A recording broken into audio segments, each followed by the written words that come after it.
جہانگیر ترین صاحب کسی نہ کسی طرح اس حکومتی جو ڈھانچہ ہے، جو اس کا سٹرکچر ہے یا جو اس کی گنتی ہے، اس میں کوئی نہ کوئی اپنا رول تو خیر وہ رکھتے ہیں۔ خیر جی، یہ سارے جو رابطے چل رہے ہیں، ان کا نتیجہ کیا نکلتا ہے یہ تو آگے چل کر وقت ہی ہمیں بتائے گا۔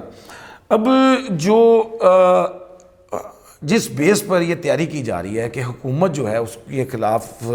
عدم اعتماد پیش کرنی ہے، تو ڈیفینیٹلی اس میں جو حکومتی نمبرز ہیں وہ تو پورے ہیں، اپوزیشن کو اس میں جو ہے وہ بندے کم ہیں۔ اس حوالے سے شاہد کاکان عباسی نے پچھلے دنوں دعویٰ کیا کہ ان کے ساتھ 20 سے 22 لوگ رابطے میں ہیں۔ رانا ثناء اللہ کا بھی یہی تقریباً دعویٰ تھا کہ ان کے ساتھ بھی 20 لوگ رابطے میں ہیں۔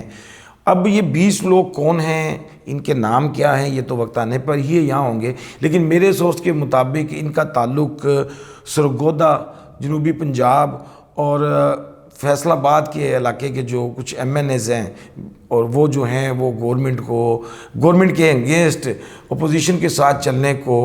حمایت کرنے کو تیار ہیں، ان کی حکومت گرانے کے حوالے سے، مطلب کہ وزیر اعظم کی تبدیلی کے حوالے سے بھی بات ہو رہی ہے۔ مطلب پی ٹی آئی کی گورنمنٹ تو ڈیفینیٹلی ایک الگ پروسیس ہوگا جس پہ اس کو گرایا جائے گا، یا وہ اسمبلیاں تحلیل کرنے کا ایک پروسیس ہوتا ہے۔ بہرحال اس پر جو ہے نا حکومتی حلقوں میں بھی بے چینی پائی جاتی ہے۔ اب اس کی حکومتی حلقوں میں جو بے چینی ہے اس کی صورت ہم نے اس اعلان کے میں سنی ہے، جس میں مطلب جو پی ٹی آئی نے جو لاہ عمل بنایا ہے اس میں اس نے عوامی رابطہ مہم جو ہے اس کا آغاز کرنے کا، وہ شروع کرنے کا اندیہ دیا ہے۔ جو ذرائع کے مطابق اس میں کچھ جلسے جو ہیں وہ مختلف شہروں میں کیے جائیں گے، دوسرا کے پی کی میں کسی جگہ یہ جو عوامی بڑے اجتماعات کا ایک انتظام کیا جا رہا ہے حکومت کی طرف سے، تاکہ عوام سے ڈائریکٹ اٹریکشن کی جائے، اور اس میں ڈائریکٹ جو خاص بات ہوگی وہ وزیر اعظم عمران خان کا خطاب ہوگا۔ اور دوسری طرف ابھی ہم نے پچھلے دنوں میڈیاز میں دیکھا کہ منسٹرز کی جو تعریفی اسناد دی گئی ہیں، بیسیکلی تعریفی اسناد جو ہیں اس کے بارے میں مختلف رائے ہیں کہ کیا یہ تقریب جو تھی یہ اپنی فرسٹریشن کم کرنے کے لیے تھی، یا جو سیاسی ہلچل ہے اس کا اثر تھوڑا سا ہٹانے کے لیے تھی، یا اپنی کارکردگی بتانے کا ایک بہترین طریقہ نکالا یا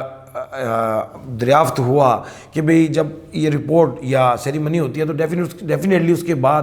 آپ نے جگہ جگہ مختلف جگہوں پہ تبصرے سنے ہوں گے جس میں ان کی کارکردگی، وزراء کی کارکردگی جو ہے، وزارتوں کی کارکردگی جو ہے اس کا ڈسکشن ہوا ہوگا۔ اب جو حکومتی حلقوں میں بے چینی ہے وہ ہمیں ترجمانوں کی پریس کانفرنس میں اگر میں یوں کہوں کہ ان کے لٹکے ہوئے چہروں میں ہمیں نظر آ رہی ہے۔ کون سی طاقتیں ہیں جنہوں نے اپوزیشن کو اس دفعہ اس قدر یقین دہانی کروا دی ہے کہ وہ پہلے آپسی بینچوں میں اتحاد کرنے کی بجائے جو ہے وہ حکومتی پارٹیوں سے رابطے کرنے شروع ہو چکے ہیں۔ وہ کون سا ایسا اشارہ ہے،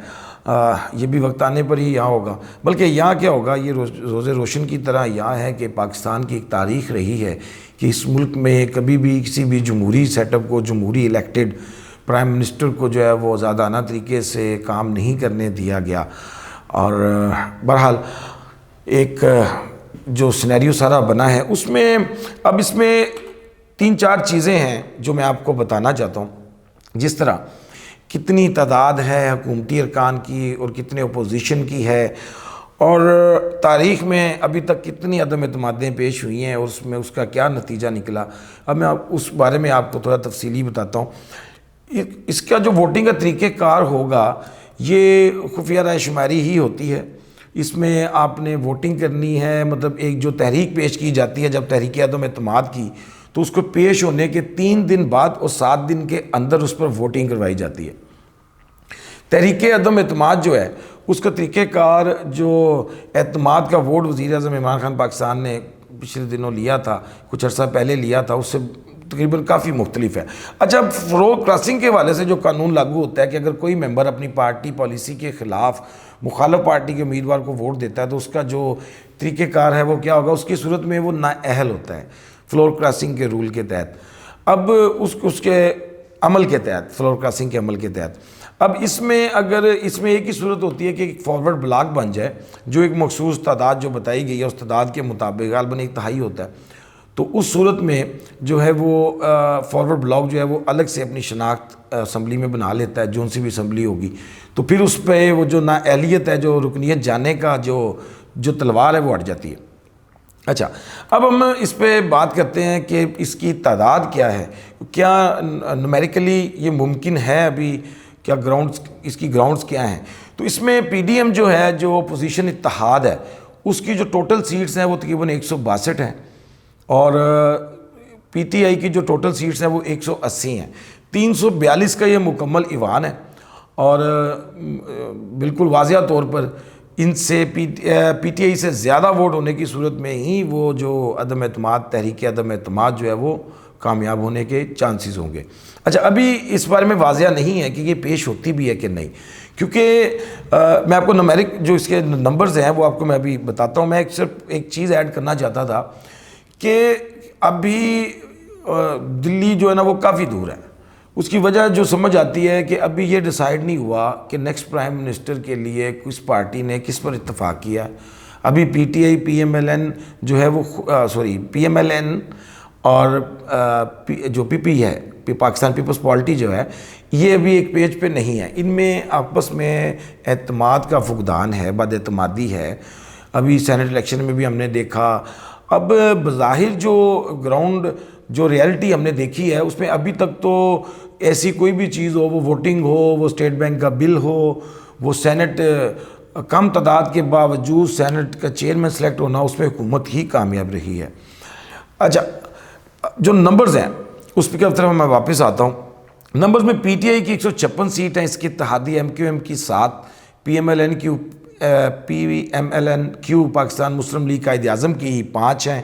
عوامی مسلم لیگ شیخ رشید کی واحد سیٹ ہے پنڈی سے جو پی ٹی آئی کی حمایت سے جیتی گئی تھی، ان کی 1 سیٹ ہے۔ بلوچستان عوامی پارٹی کی ہیں 5 سیٹس، یہ سارے اتحادی ہیں گورنمنٹ کے، 2 انڈیپینڈنٹ بھی ان کے ساتھ ہیں۔ جمہوری وطن پارٹی کی بھی 1 سیٹ ہے، اور گرینڈ ڈیموکریٹک الائنس کی بھی 3 سیٹس ہیں۔ یہ ٹوٹل جو ہے 180 بنتے ہیں، اور یہ حکومتی اتحاد میں ہیں۔ اچھا، پی ڈی ایم میں جو جماعتیں شامل ہیں اس میں 84 سیٹس ہیں پی ایم ایل این کی، اور پی پی پاکستان پیپلز پارٹی کی 56 ہیں، ایم ایم اے کی متحدہ مجلس عمل کی 15 ہیں، اے این پی عوامی نیشنل پارٹی کی 1، Balochistan national party B N P کی 4، اور 2 ان کے ساتھ انڈیپینڈنٹ ہیں، اور یہ ٹوٹل بنتا ہے 162۔ اچھا، اب اس نمبرز کے اوپر جو تحریک عدم اعتماد پیش ہونی ہے، اس نمبرز میں 18 تو برابر کرنے کے لیے وہ تقریباً انہیں 19 سے 20 لوگ چاہیے جو ان کو وہ سپورٹ کریں، تو ان کی تحریک عدم اعتماد جو ہے وہ کامیاب ہوتی ہے۔ اچھا، اب اس میں جو گنتی ہے، جو ابھی تک رابطے ہوئے ہیں، ایم کیو ایم کی 7 سیٹس ہیں، اور پی ایم ایل کیو کی جو ہے وہ 5 سیٹس ہیں۔ اگر یہ دونوں بھی ہم شامل کرتے ہیں تو یہ 12 سیٹیں ہیں،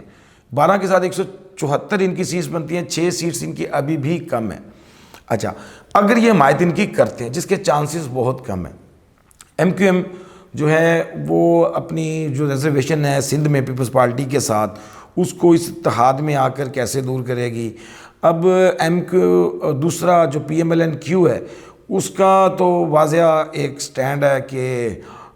کامل علی آغا سینیٹر جو ہیں، ان کا ایک بیان تھا پچھلے دنوں میں کہ ہمیں تو جس طرف بھیجا جاتا ہے ہم اس طرف رہتے ہیں۔ اب کہاں سے کہاں بھیجا جاتا ہے، کون بھیجتا ہے، یہ بات بھی سب جانتے ہیں،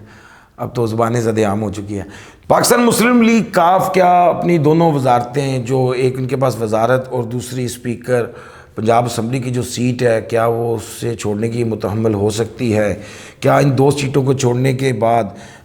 جو وہ اپنی آخری سال میں جو انہوں نے اگلے الیکشن کی تیاری کرنی ہے وہ کر سکتی ہے؟ اور یہ ساری چیزیں جو ہیں وہ کاف لیگ کو اپوزیشن اتحاد میں شامل ہونے سے روکیں گی۔ اب دوسری طرف ایم کیو ایم کی جو اپوزیشن ہے وہ بھی میں آپ کو بتا چکا ہوں۔ اچھا، تاریخ میں ابھی تک 2 تحریک عدم اعتماد پیش ہوئی ہیں، ایک محترمہ بے نظیر بھٹو شہید صاحبہ کے خلاف ہوئی تھی، اور دوسری پرویز مشرف کے دور میں وزیر اعظم بننے والے شوکت ترین کے خلاف پیش ہوئی تھی، جو دونوں بری طرح ناکام رہی تھیں۔ ابھی تک بظاہر کوئی بھی ایسی ٹھوس ایکٹیویٹی یا کوئی ایسا اتحاد موجود نہیں ہے جس کی بیس پہ یہ یقین کیا جا سکے کہ عدم اعتماد جو ہے وہ لازم آئے گی اور وہ منظور بھی ہو جائے گی۔ خیر، وقت کے ساتھ اس چیز سے پردے ہٹتے جائیں گے۔ آج کے لیے اتنا ہی، دوبارہ جلد نئے ویلاگ کے ساتھ آپ سے ملاقات ہوگی۔ اپنا خیال رکھیے گا۔ پاکستان زندہ باد۔